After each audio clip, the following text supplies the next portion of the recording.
ख्वाजा तारिक रहीम साहब, एक दिन उनकी प्रेस कॉन्फ्रेंस थी, मैं उनकी प्रेस कॉन्फ्रेंस में गया। उनकी गुफ्तगू से मुझे अंदाज़ा हुआ कि ये कुछ शेकी हैं। तो मैंने एजाजुल हक साहब से पूछा कि पीपल्स पार्टी के मिनिस्टर्स जो हैं वो बड़े परेशान हैं, लगता है कि उनकी हुकूमत ख़त्म होने वाली है। उन्होंने कहा ये थोड़े दिनों की बात है। अब मेरे मौलाना कौसर नियाज़ी साहब से ताल्लुकात, मैंने उनसे पूछा तो उन्होंने कहा बरखुरदार बेनज़ीर भुट्टो की बरतरफी के लिए जो गुलाम इसहाक खान ने तकरीर तैयार की है वो आपके इस अंकल ने ही लिखी है। मैंने जब उनकी ये बात सुनी, मैंने कहा नियाज़ी साहब ये तो आप मुझे बहुत बड़ी खबर दे रहे हैं। उसने कहा मेरा नाम नहीं देना।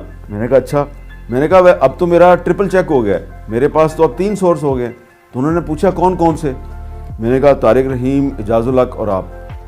तो उसने कहा जब तुम खबर दोगे तो तुम पकड़े जाओगे, तुम उठा लिए जाओगे। मेरा नाम नहीं लेना और एजाजुल हक का नाम भी नहीं लेना। नाम अगर लेना तो तारिक रहीम का। मैंने कहा उसका नाम क्यों लूँ? जैसे ही तुम उसका नाम लोगे तुम्हें छोड़ देंगे।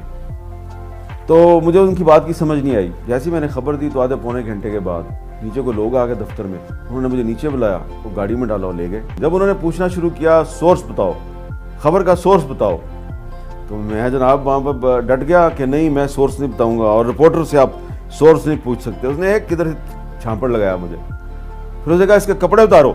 अब मुझे समझ आ गई कि ये फौजी हैं और ये कपड़े ज़रूर उतारेंगे। तो जब उन्होंने कपड़े उतारने शुरू किए, सब सिर्फ जब मेरा अंडरवेयर रह गया, मैंने कहा अच्छा यार मैं आपको नाम बता देता हूँ। मैंने कहा मुझे खबर तारिक रहीम साहब ने दिया। तो वो बंदा फ़ौरन भाग के गया। थोड़ी देर में वापस आया, 2 बंदे मुझे फेंटी लगा रहे थे। सर ने कहा इसको छोड़ दो। मुझे छोड़ दिया। कुछ दिनों के बाद फिर मैं तारिक रहीम के पास गया। ये आपका नाम लेके मुझे छोड़ दिया उन्होंने, तो चक्कर क्या है? उन्होंने उस जमाने के जो DG ISI थे उनका नाम लिया। ओ मेरा यार है ना।